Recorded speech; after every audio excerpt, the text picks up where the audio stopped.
लता रानी अपनी 3 विधवा बहुओं के साथ रहती थी। उसकी सबसे बड़ी बहू सपना, मंझली बहू प्रज्ञा और सबसे छोटी बहू चांदनी थी। एक बार जब लता रानी के तीनों बेटे मीटिंग अटेंड करने फ्लाइट से दूसरे शहर जा रहे होते हैं, तभी एरोप्लेन क्रैश होने के कारण उन तीनों की मौत हो जाती है और उसकी तीनों बहुएं एक साथ विधवा हो जाती हैं। वो अपनी तीनों बहुओं पर बड़ा ही अत्याचार करती है क्योंकि वो उन तीनों को मनहूस मानती थी, जिनकी मनहूसियत की वजह से उसके तीनों बेटे खत्म हो गए। एक सुबह चांदनी के जोर से चीखने की आवाज आती है तो उसकी जेठानियां भागते हुए बाथरूम की तरफ जाती हैं। वो देखती है कि उनकी सास चांदनी का हाथ गर्म बाल्टी के पानी में डुबाकर जला देती है। माँ जी छोड़ दीजिए इसे, ये आप क्या कर रही हैं? इस मनहूस को ये नहीं पता था कि मुझे नहाने के लिए कितना गर्म पानी चाहिए। आज सबक सिखाया तो अब ये जिंदगी भर नहीं भूलेगी। इस महारानी ने खूब गर्म पानी कर दिया था। अब इसके साथ तुम सबको भी पता चल जाएगा कि ज्यादा गर्म पानी करने का अंजाम ये होता है। लेकिन माँ जी ये तो गलत है ना, बेचारी चांदनी को कितना दर्द हो रहा होगा और आखिर उसने गर्म पानी कर भी दिया तो आप उसमें ठंडा पानी मिलाकर उसको नॉर्मल कर लेती ना। अच्छा, तो अब तू उसकी तरफदारी करेगी और मुझे ज्ञान देगी? माफ करना माँ जी अगर हमने कुछ ज्यादा ही बोल दिया हो, लेकिन आखिरकार हम भी तो आपकी बेटियों जैसी हैं। भले ही भगवान ने हमें आपकी बहुओं के रूप में भेजा है, लेकिन आखिरकार एक माँ अपने बच्चों के साथ ऐसा कैसे कर सकती है? एक बात तुम तीनों की तीनों कान खोलकर सुन लो। मेरे सिर्फ 3 बेटे थे और अब वो तीनों इस दुनिया में नहीं हैं। उन तीनों के अलावा मेरी कोई औलाद नहीं है, समझी तुम? आई बड़ी मेरी बेटी बनने। तुम तीनों मनहूसों की शादी जब से मेरे बेटों के साथ हुई थी, तब से उनकी जिंदगी में कुछ न कुछ बुरा हो ही रहा था। उनके बिजनेस में उनको घाटा होने लगा था, उनकी सेहत ठीक नहीं रहती है। लेकिन सबसे बुरा तो तब हुआ जब वो तीनों एक साथ भगवान को प्यारे हो गए। माँ जी आप ऐसा क्यों कह रही हैं? हमारा भी तो सुहाग गया है। हम तीनों भी तो अपने पतियों से बेहद प्यार करती थी, इसलिए हम तीनों ने फैसला लिया है कि ताउम्र हम शादी नहीं करेंगे और अपने स्वर्गीय पति की याद में ही अपनी सारी जिंदगी काट लेंगे। हम तीनों इसी घर में आपके साथ रहकर आपकी सेवा करना चाहती हैं। मैंने कभी भी तुम तीनों को यहाँ जबरदस्ती रोक कर नहीं रखा। अगर तुम तीनों यहाँ रहना चाहती हो तो रहो, नहीं तो अपने अपने मायके जा सकती हो। और अगर मेरे घर में रहना है तो मेरे मुताबिक ही चलना होगा और मेरा अत्याचार भी सहना होगा। बेचारी तीनों बहुएं सारा दिन घर का कामकाज करती, साथ ही अपनी सास का अत्याचार भी सहती रहती। एक दिन सपना के पिताजी की तबीयत बहुत खराब होती है तो वो अपनी सास के पास जाकर कहती है, माँ जी मेरे पिताजी की तबीयत बहुत खराब है, मुझे उनके पास जाना होगा। अगर तेरा बूढ़ा बाप बीमार है तो मैं क्या करूँ? अगर तेरे कदम इस घर से बाहर निकले तो इस घर के दरवाजे तेरे लिए हमेशा हमेशा के लिए बंद हो जाएंगे। अगर तुझे अपने माँ बाप से रिश्ता रखना है तो रख ले, फिर तेरा इस घर से कोई रिश्ता नहीं रहेगा।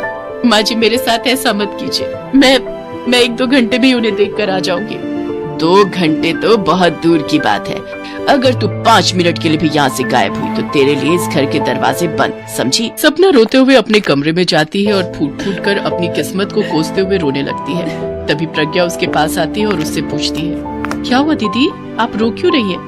प्रज्ञा देखना, मेरे पिताजी की तबीयत बहुत खराब है, लेकिन बात यह है कि मुझे उनसे मिलने जाने देने के लिए मना कर रही है। अच्छा तो ये बात है दीदी, आप चिंता मत करो, मैं कुछ सोचती हूँ।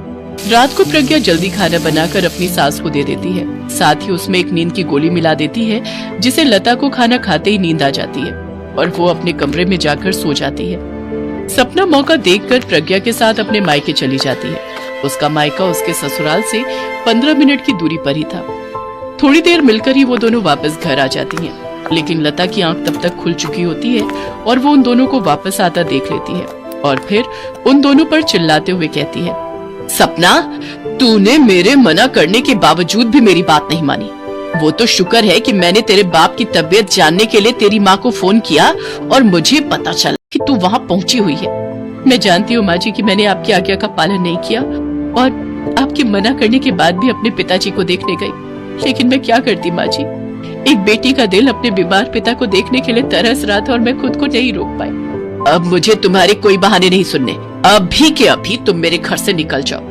तभी वहाँ चांदनी भी आ जाती है और सपना की तरफदारी करते हुए चांदनी और प्रज्ञा लता रानी से कहती है, माँ जी अगर दीदी इस घर से जाएगी तो मैं भी इस घर में नहीं रहूंगी। माँ जी हमने आपको बहुत प्यार और सम्मान देने की कोशिश की, लेकिन लगता है कि हमारी कोशिश कभी कामयाब नहीं होगी। दीदी बिल्कुल सही कह रही है, आप हमें अपने परिवार का हिस्सा नहीं समझती और न ही हमें अपनी बहू मानती है। इसके बावजूद हम तीनों आपको खुश करने की हर कोशिश करती रही, लेकिन उसके बदले में हमें क्या मिलता है आपसे? अगर तुम तीनों को इतनी ही तकलीफ है तो चली जाओ यहाँ से। तुम तीनों यहाँ रह भी अपनी मर्जी से ही रही थी, और अगर जाना भी चाहती हो तो अपनी मर्जी से जाओ। मैं तुम तीनों को नहीं रोकूंगी, और अगर मेरे घर में रहना है तो मेरा अत्याचार तो तुम्हें सहना ही पड़ेगा। तीनों बहुएं एक साथ वो घर छोड़कर अपने अपने मायके चली जाती हैं। ऐसे ही कुछ दिन बीत जाते हैं। अब लता रानी पूरे घर में अकेली ही रहती थी। अकेली रहते हुए उसे अपनी बहुओं की कीमत समझ आती है, और उसे इस बात का एहसास होता है कि उसकी बहुएं नहीं बल्कि बेटियां थी, जो दिन रात उसकी सेवा में लगी रहती थी और उसके हर एक अत्याचार को सहती थी। मुझसे बहुत बड़ी गलती हो गई जो मैंने अपनी देवी समान बहुओं को इस घर से निकाल दिया। अरे मेरे पास अब दिन ही कितने हैं, बुढ़ापे का शरीर है, आज हूँ कल नहीं। ऊपर वाले ने मेरा पूरा परिवार तो पहले ही खत्म कर दिया। अब जो कुछ भी थी वो मेरी बहुएं ही थी। कम से कम मेरा ख्याल रखती थी, समय पर खाना देती थी। मेरे हर अत्याचार को सहने के बावजूद भी मुझे अपनी माँ ही मानती थी। मैंने जो किया वो बहुत गलत किया। अब मुझे अपनी गलती का एहसास हो गया है। मैं अपनी तीनों बहुओं को आज ही घर वापस लेने जाऊंगी। इसके बाद लता रानी उन तीनों के मायके जाती है और उन तीनों को वापस अपने घर ले आती है। उस दिन के बाद से लता रानी का व्यवहार अपनी तीनों बहुओं के लिए बदल जाता है। फिर वो सभी हंसी खुशी